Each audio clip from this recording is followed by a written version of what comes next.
ये love you शब्द जो है, ये भारत जोड़ो यात्रा के बाद जब मैंने कहा कि नफरत के बाजार में मोहब्बत की दुकान खोलनी है, तो ये तब से चला है। और अजीब सी बात है क्योंकि ये बहुत जरूरी शब्द है, इसका सब लोग प्रयोग करते हैं, मगर राजनीति में ये शब्द गायब था। राजनीति में सिर्फ नफरत, हिंसा, गुस्सा, ये चीजें फैलाई जा रही हैं। तो इसलिए हमने सोचा कि देखिए, अगर दूसरे साइड ने नफरत का ठेका ले रखा है, तो हम मोहब्बत का ठेका ले लेते हैं। और इसमें फायदा भी है, क्योंकि नफरत तो आप जानते हो, भाई भाई से लड़ता है, नफरत को नफरत नहीं काटता। ऑटो में नहीं, मैनुअल में चक्री को मत। कोई आपसे नफरत करता है, आप उससे जाके और नफरत करो तो बात नहीं कटती। मगर कोई भी आपसे नफरत करे और आपने उसे मोहब्बत दिखा दी, नफरत कट जाती है, खत्म हो जाती है। ये कांग्रेस पार्टी की सोच है, महात्मा गांधी जी की सोच है, अम्बेडकर जी, फूले जी। महाराष्ट्र में तो लिस्ट है, अभी मैंने शुरू कर दिया तो मतलब 10-15 मिनट तो नाम लेने में लग जाएंगे। ये आपके खून में है। जब भी मैं यहाँ आता हूँ, मैं आपको बताऊं, जब भी मैं आता हूँ विदर्भ में कहीं भी, जैसे ही मैं महाराष्ट्र में आता हूं, आपके दिलों पे, आपके दिल में कांग्रेस पार्टी की विचारधारा कहने की भी जरूरत नहीं होती, समझाने की भी जरूरत नहीं होती है। ये आपके नेचुरल डीएनए है और ये नया नहीं है, ये हजारों साल से चला रहा है। ये हिंदुस्तान का संविधान है।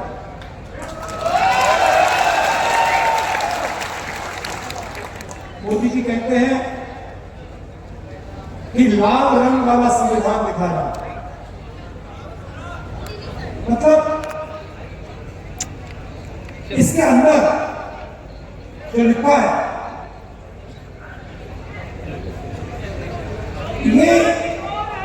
ये आजादी के समय की बातें नहीं। मैं आपसे पूछता हूं, क्या इस संविधान में फूले जी की सोच नहीं है? अम्बेडकर जी की सोच है? बुद्ध भगवान की सोच है? नारायण गुरु, बसवना, इनकी सोच नहीं है क्या? तो ये हजारों साल पुरानी किताब है, हजारों साल पुरानी किताब है। इसके अंदर जो है ये हजारों साल पुरानी सोच है। क्या शिवाजी महाराज ने इसके खिलाफ बात बोली थी क्या? जो शिवाजी महाराज कहते थे वो इसके अंदर है।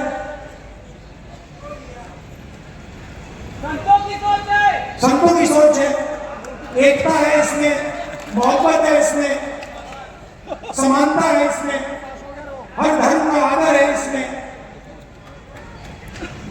इसमें कहीं लिखा हुआ है क्या कि हमें एक दूसरे को मारना चाहिए, गाली देनी चाहिए? इसमें लिखा है क्या? मुझे दिखा दो कहां लिखा है इसमें, मुझे दिखा दो इसमें कहां लिखा है कि गरीब लोगों को दबाया जाना चाहिए, किसानों को सही दाम नहीं दिया जाना चाहिए? इसमें कहां लिखा है? मोदी के राज में लिखा है। हाँ, तो प्रधानमंत्री जी ने इस किताब को, मैं गारंटी लेके कह रहा हूं, प्रधानमंत्री जी ने इस किताब को पढ़ा कर दी।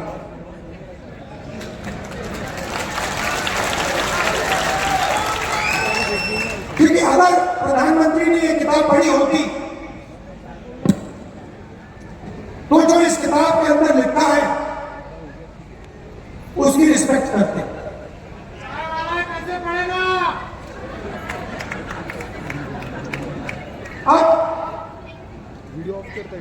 कॉन्स्टिट्यूशन से, संविधान से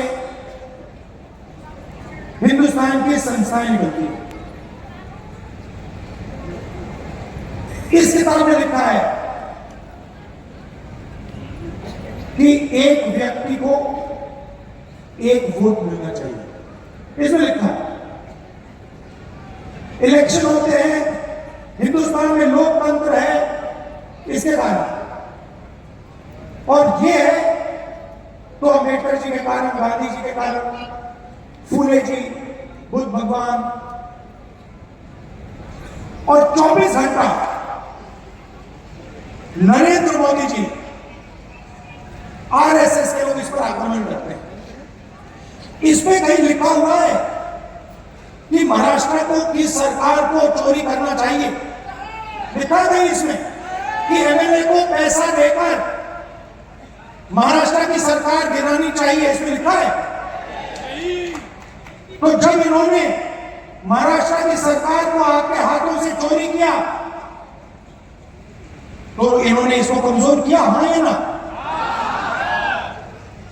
जब ये अपने लोगों को हिंदुस्तान की सारी यूनिवर्सिटीज में वाइस चांसलर बनाते हैं तो इसको ये कमजोर करते, मजबूत करते। जब ये किसान को सही एमएसपी नहीं देते, जब ये अदानी और अंबानी जैसे लोगों का 16 लाख करोड़ रुपए कर्जा माफ करते हैं, इसको ये मजबूत करते, कमजोर करते। सीधी सी बात है। मुझे दिखा दो इसमें कहां लिखा है कि अदानी जी जैसे लोगों को 16 लाख करोड़ रुपए कर्जा माफ करके देना चाहिए? इसमें कहां लिखा है कि महाराष्ट्र से बड़े बड़े उद्योग लेकर दूसरे प्रदेश में भेज देने चाहिए?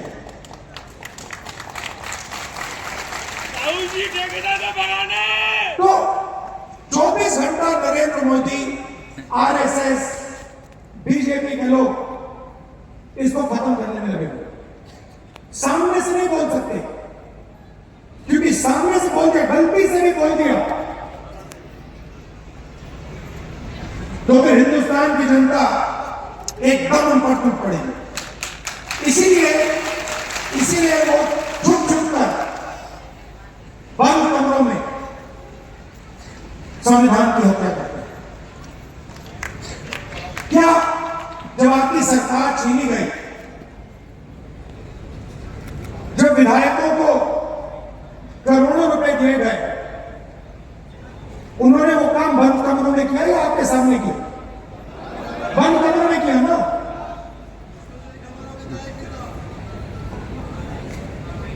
यहां पे धान के किसान, महाराष्ट्र में सोयाबीन, कपास, मैं आपसे पूछना चाहता हूं,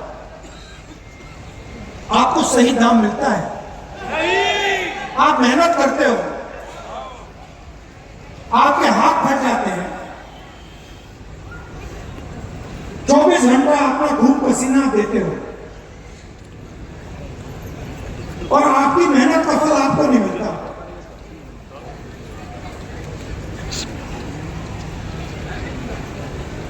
अदानी जी के हाथ नहीं भरते, मैंने हाथ कभी मिलाया नहीं, मगर हा तो झूम ना होत ना म्हणून मी व्हिडिओ काढला होता। जवळ जाऊ, बिलकुल समोर जाऊ।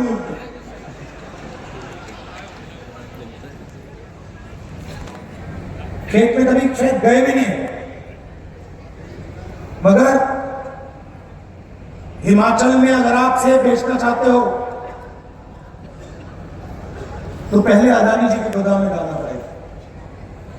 नरेंद्र मोदी जी 3 काले कानून लाए, देश में सारे के सारे किसान उसके खिलाफ खड़े हो गए और नरेंद्र मोदी भाषण में कहते हैं मैं तो ये बिल किसान के फायदे के लिए लाया।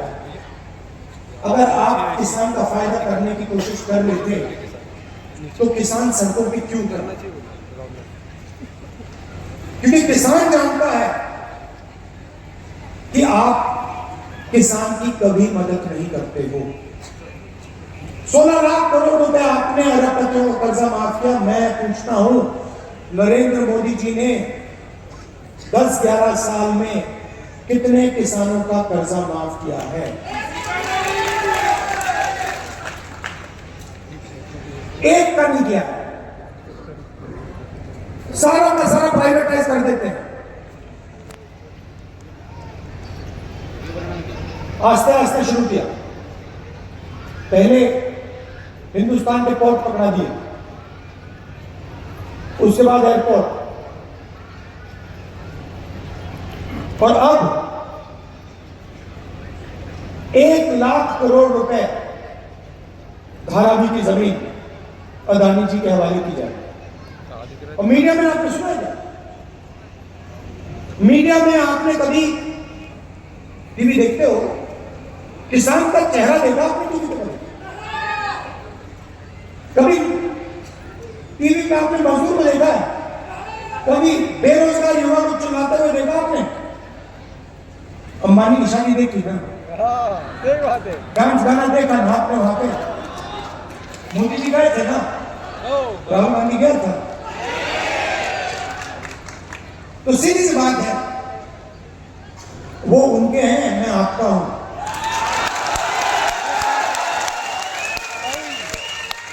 और आप देख लेना, आज शाम को मीडिया में, अदानी अंबानी वाली मीडिया में मेरा भाषण आपको 10 सेकंड के लिए दिखेगा, और फिर 23 घंटे नरेंद्र मोदी, नरेंद्र मोदी, नरेंद्र मोदी, नरेंद्र मोदी।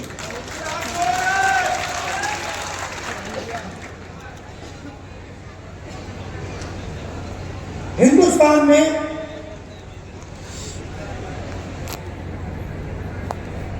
%15 दलित आबादी, 8% आदिवासी। आप जानते हो पिछड़े वर्ग के लोग कितने हैं?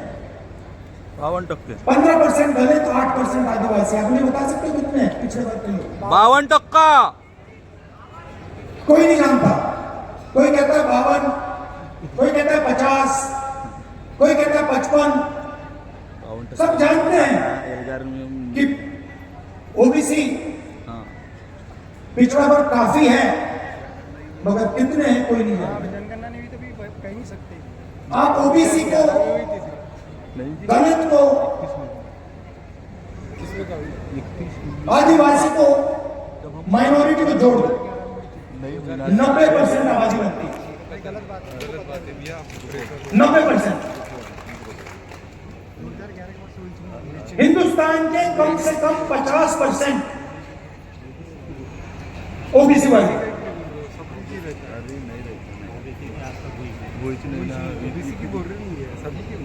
और 24 घंटा नरेंद्र मोदी जी अपने आप को ओबीसी कहते हैं।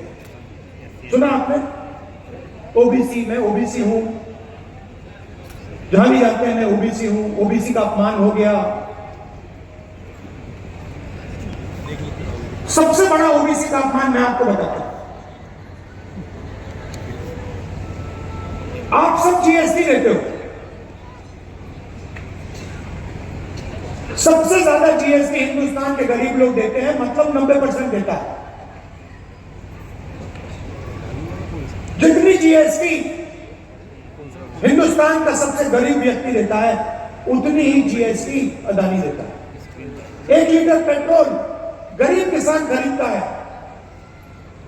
शर्ट पैंट गरीब किसान खरीदता है, ढाबे में गरीब किसान खाना खाता है, मिठाई की दुकान में गरीब मिठाई खरीदता है। जितनी जीएसटी वो देता है, उतनी ही जीएसटी अदानी देता है। मतलब सबसे ज्यादा जीएसटी पिछड़े वर्ग के जेब से निकलती है, दलितों के जेब से निकलती है, आदिवासियों की जेब से निकलती है। सच्चाई है। अदानी जीएसटी नहीं देता, आप देते हो। ये जीएसटी का पूरा पैसा हिंदुस्तान की सरकार के पास जाता है। और आपने देखा होगा, हर साल फाइनेंस मिनिस्टर आती है लोकसभा में, छोटा सा ब्रीफकेस लेकर आती है, खोल लेती है और बजट पेश करती है। देखा आपने? बजट जो आपका धन है,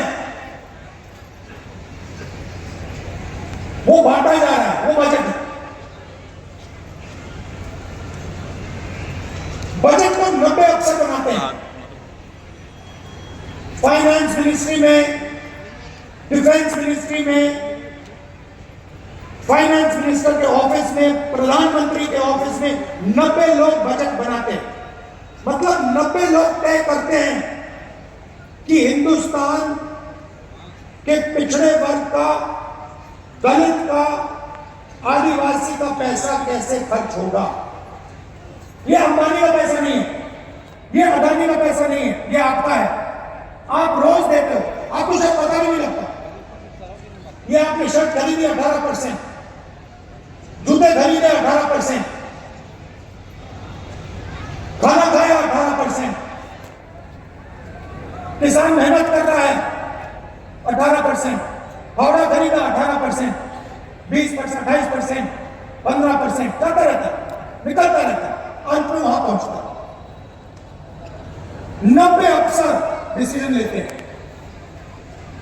महाराष्ट्र को कितना पैसा आएगा, विदर्भा में कितने स्कूल बनेंगे, कितनी यूनिवर्सिटीज आएंगी, शिक्षा के लिए कितना पैसा जाएगा। 90 अफसर में से पिछड़े वर्ग की आबादी 50%, 90 में से 3 पिछड़े वर्ग के हैं। और अगर हिंदुस्तान की सरकार आपका पैसा खर्च करती है, पिछड़े वर्ग का पैसा खर्च करती है, 100 रुपए खर्च होते हैं, तो आपके ओबीसी अफसर 5 रुपए का निर्णय लेते हैं। यह है ओबीसी का अपमान। आपकी आबादी 50%, आपकी भागीदारी 5%, यह सच्चाई है।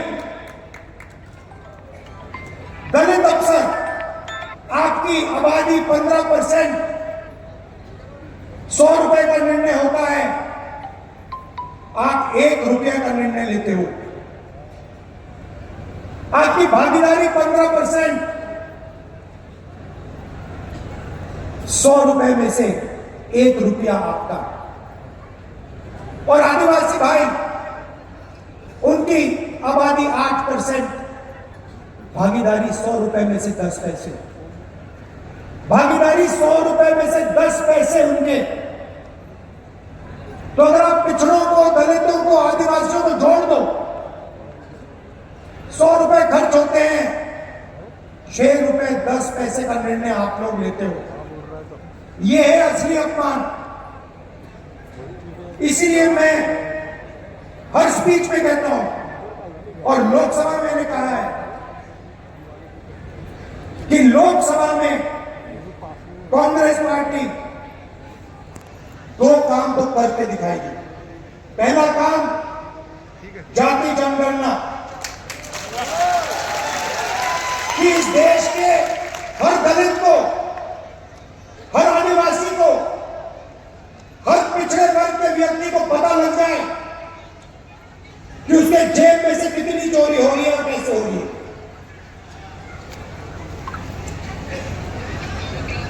दोहराता हूं कि देश के हर दलित को, हर आदिवासी को, हर पिछड़े वर्ग के व्यक्ति को पता लग जाए कि उसके जेब में से कितना पैसा छीना जा रहा है। जाति जनगणना में सबको पता लग जाएगा कि आबादी किसकी कितनी है। जाति जनगणना में हम यह भी पता लगाएंगे कि हिंदुस्तान की संस्थाएं जो हैं, उसमें दलित कितने, आदिवासी कितने, पिछड़े कितने। मीडिया में देखो, हर शाम टॉक शो होते हैं, इनकी बातचीत होती है। मुझे नाम बता दो इनके मालिकों में से, बड़े बड़े पत्रकारों में से मुझे एक ओबीसी, एक दलित, एक आदिवासी नाम बता दो। कौन सा है बता दो। एक भी नहीं मिलेगा आपको। 24 घंटे बातचीत चलती रहती है। 90% लोग तो है ही नहीं मीडिया में। हिंदुस्तान की सबसे बड़ी कंपनियों की बात करो, 200 सबसे बड़ी कंपनियों की लिस्ट निकालो, उनके मालिकों की लिस्ट निकालो, मुझे दिखा दो उनमें ओबीसी कौन है, दलित कौन है, पिछड़े वर्ग का, आदिवासी कौन। कोई नहीं है। एक नहीं है। अदानी जी की कंपनी की लिस्ट दिखा दूंगा आपको, मैनेजमेंट की लिस्ट दिखा दूंगा, उसमें एक आपको ओबीसी नहीं मिलेगा, एक दलित नहीं मिलेगा, एक पिछड़ा वर्ग नहीं मिलेगा। करोड़ों रुपए की सैलरी होती है, मगर उसमें एक दलित नहीं, एक आदिवासी नहीं, एक पिछड़ा। और गलती से एक आ गया तो उसको पीछे करने में बैठा देंगे। यही हालत जुडिशरी में। प्राइवेट अस्पतालों की बात करो, मुझे बता दो कौन से प्राइवेट अस्पताल का मालिक दलित वर्ग का है, आदिवासी वर्ग का है, पिछड़े वर्ग का है, नाम दे दो। और यही शिक्षा में बात, private college, private university, private अस्पताल, सारा का सारा प्राइवेट हो रहा है। पहले पब्लिक सेक्टर हुआ करता था, उसमें दलितों को, आदिवासियों, पिछड़ों को जगह मिल जाती थी। आस्ते आस्ते वो सब बंद हो रहा है। इसलिए हमने कहा भैया जाति जनगणना होगी, लोकसभा में होगी, राज्यसभा में आ चुकी है।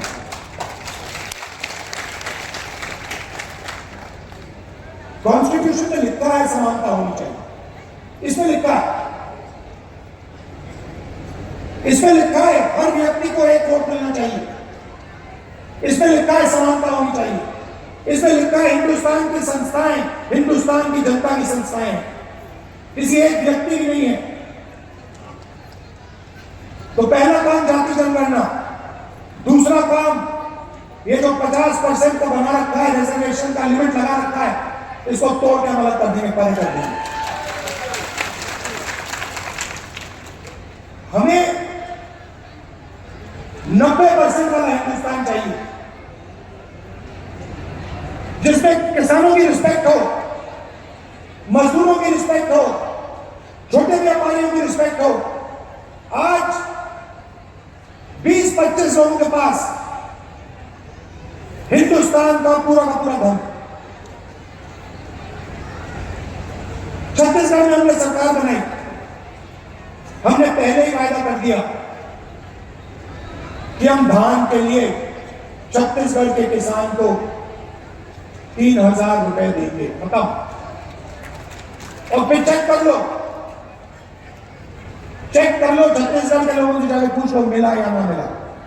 कर्नाटक में हमने कहा कर्जा माफ होगा, महालक्ष्मी योजना होगी, महिलाएं बस में फ्री जाएंगी, पता लगा लो हुआ या नहीं हुआ। तो मैंने मन बना लिया, जितना पैसा नरेंद्र मोदी अरबपतियों को देगा, उतना पैसा हम महाराष्ट्र के किसानों को, मजदूरों को, गरीबों को देंगे।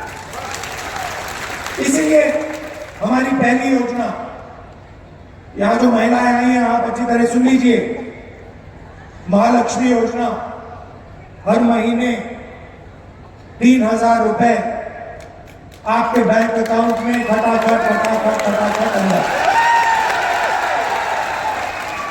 और महाराष्ट्र में जब आप बस में जाएंगे, आपको अपने जेब से 1 रुपया नहीं देना पड़ेगा। किसानों को 3 लाख रुपए तक का कर्जा माफ होगा, और चाहे वो और आपकी प्रोक्योरमेंट होगी तो एमएसपी पे आपकी प्रोक्योरमेंट होगी। मैं जानता हूं कि चाहे धान के किसान हो, कपास या सोयाबीन, मैं जानता हूं आपके साथ क्या होता है, आपको सही दाम नहीं मिलता है।